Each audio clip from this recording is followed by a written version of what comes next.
Hello, welcome to Dava Loves Tacos. I'm Dr. Good, and today we're going to make Tallow's Texas apple crumb pie. And it's maybe got a little twist to it that you might not have made in a pie before, or used with a pie before.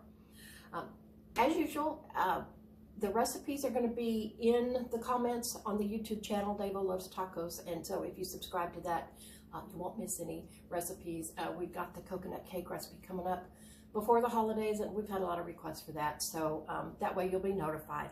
So this recipe has 4 components. It has the pie crust, and it has the pie filling, and then it has a crumb topping, and then I serve it with a caramel sauce that is just so delicious with the apples. And so I've already pulsed together the dry ingredients for the crust, and I put an egg in this particular crust. I need a really sturdy crust. This is going to bake for a really long time. It's going to have a lot of apples in it, so that's why I use a little bit different crust for this one. So I'm going to add most of the liquid ingredients just until it comes together, and in 2 different batches. And then I'm going to chill it while I make the other things. So add the rest of the liquid. You can use your own pie crust, of course, but this is a pretty big pie, so you might want to make a batch, and you might have some left over. All right, this is coming together just perfect.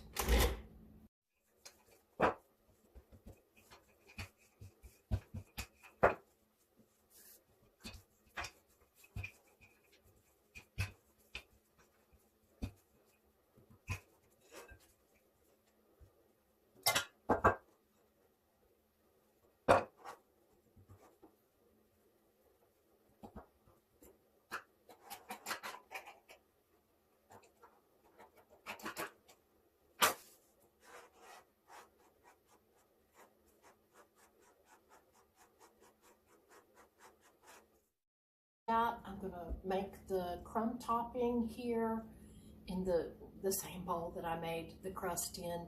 It just takes a second, and I'm going to pulse together the dry ingredients first. The pecans are in there. Pre-top them. Get those all ground up there. Now I'm going to dump it into the bowl.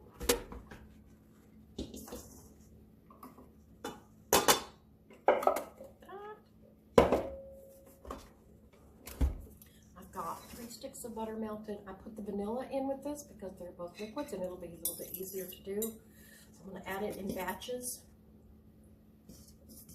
Stir it in and make a crumb topping. And this is pretty forgiving. When it becomes too much like dough, you can add in some more flour and sugar. Or if it seems too dry, like it won't stick together, you can add in a little bit more butter. This is coming together pretty wet, so I may tweak that recipe a little bit. I used a crumb topping from a different recipe that I wanted a lot of crumb topping because it's a big pie and I want to cover it thickly all over with the crumb topping. So it looks like about 1.5 sticks of butter is about all it's going to. About finished pairing the apples, and then we're going to put it all together and put it in the crust, pop it in the oven. I used a combination of Granny Smith and Honeycrisp. I prefer Brayburn, at least partially Brayburn, but I couldn't find any Brayburn, so I've got the Granny Smith. They hold their shape really well. They're a little bit tart. And then, of course, the Honeycrisp are nice and sweet. Neither one of them puts out a whole lot of juice, so the pie is going to maintain its shape pretty well. So I'm going to finish. I just do it the old-fashioned way with a little paring knife.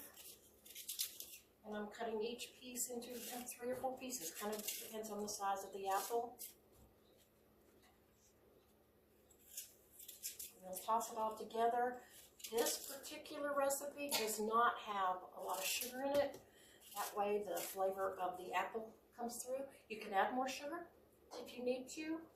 If you are used to probably the store-bought pies have quite a bit more sugar in them. Plus we put the caramel sauce on this at the end, which adds that other layer of sweetness. I've got a big bowl of apples here. I'm going to toss them first with the lemon juice and vanilla and get that evenly distributed before I add anything else. I have all the components of the filling in here. It's the apples, the lemon juice and vanilla, and then the flour and sugar and cornstarch mixture, flour or cornstarch. And I'm going to pile them in here and show you the trick we're going to use. Just going to use my hands because that's the easiest thing.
Twist at the end is covering this with a brown paper bag. There are recipes on the internet for apple pies baked in brown bags, but they're regular size apple pies and they slide them into a bag and seal them. We're going to just, here's Teeter, we're going to just cover this, and this kind of acts like a protector for the crust so the crust doesn't get burnt because there's so many apples on here. This is going to take a full 90 minutes. So I'm just kind of pressing that down on there, and I've got an oven rack removed from my oven so that this will fit in there easily, and we're going to put it in the oven and bake it for 90 minutes. Okay, I'm not going to lie, it stuck to the foil a little bit, but I just kind of tucked it under the pan here, and I'm going to cut into it. I said I was going to freeze it for Thanksgiving, but I can't stand it. I did test it all the way through. I just pushed the stick all the way through to make sure that the apples were tender, and they're firm, but they're tender at the same time. So we'll just,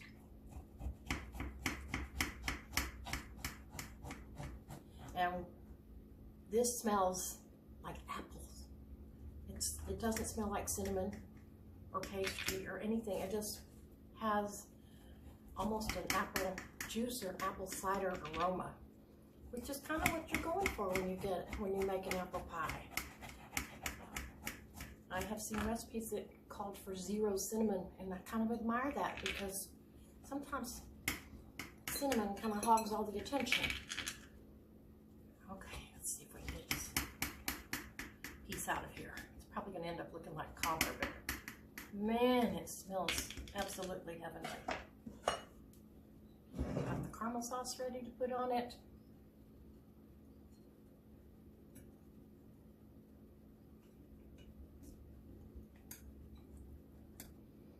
Yeah, it's a big piece of pie.